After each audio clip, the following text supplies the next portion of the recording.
Good evening and welcome to the Business Day. I'm Dwayne Anderson. Sherwin-Williams has ended manufacturing operations at its St. Catherine facility as the company shifts its Jamaican business to a distribution-only model. The paint and coatings company says the decision, which took effect on July 31, was part of a broader effort to simplify its operations and align with long-term business strategy. Sherwin-Williams stressed that the closure was not due to the performance of the St. Catherine facility.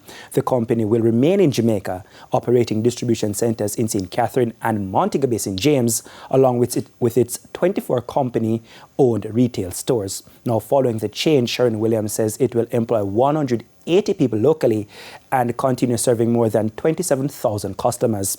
Products previously manufactured in St. Catherine will now be produced at other Sherwin-Williams facilities and imported into Jamaica. Now, decommissioning of the manufacturing operation is expected to continue into 2027, while the company says a support package will be provided to affected employees.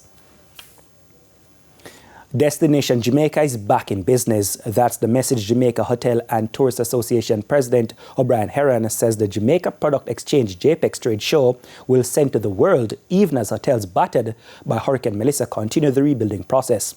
Now, at Monday's JPEX 2026 launch, both the current and past presidents of the JHTA added that the current water restrictions have also been factored into the hotel's resilience plans. Krista Campbell has our story. Hotels in western parishes battered by Hurricane Melissa last October are still rebuilding. And according to the Jamaica Hotel and Tourist Association, JHTA, the rebound is just in time for September's staging of Jamaica Product Exchange JPEX trade show.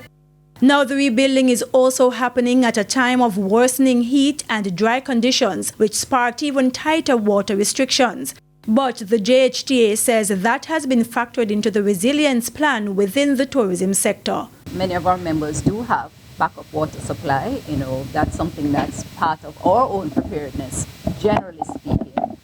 Most hotels are built with backup water supply, backup generator, and it's something that is very important for us. And I think any hotel that is building now or anybody looking forward from a resilience point of view is putting that into their plant, ensuring extra capacity, because as you said, times are changing. So maybe before you had 100 liters of water, but now you might want to put in 2 or 3 or 4.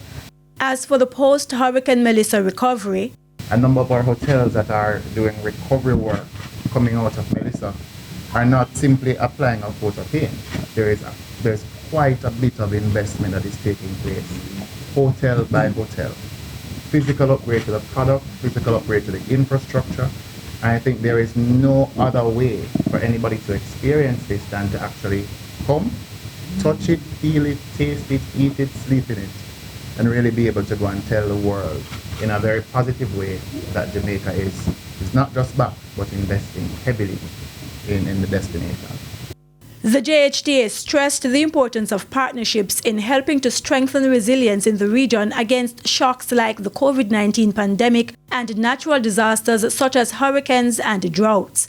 The Caribbean Hotel and Tourism Association, CHTA, represents hotels and tourism-related businesses in the region. The CHTA partnered with the JHTA on a tourism recovery program, and we were able to fund jointly about $120,000 in monies that are going towards tourism workers, which is actually going to be done through the TEF START program, which of course the Ministry of Tourism has their own very extensive program to support our tourism. The JPEX Tourism Trade Show returns to Oteria St. Anne for the first time in 10 years under the theme Jamaica Reimagined.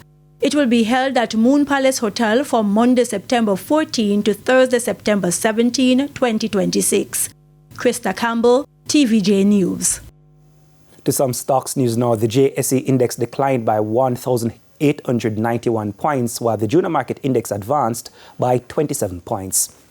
The advancers Blue Power Group, PBS USD ordinary shares, Sagicor Real Estate X Fund, JFP, and JFP. Now, the losers, they included Caribbean Assurance Brokers, Cygnus Credit Investments, US dollar shares, Elite Diagnostic, Jetcon Corporation, Margaritaville Turks, US dollar shares, and 20 stocks traded firm. Apologies for the absence of the graphics in that particular story. Let's go now to the foreign exchange, because at the end of foreign exchange trading, banks and cambios were selling the US dollar for an average $159.56. The Canadian dollar is being sold for $114.24. The pound is going for $215.52, while the euro is selling for an average $184.05. And that's the business news from overseas when we return.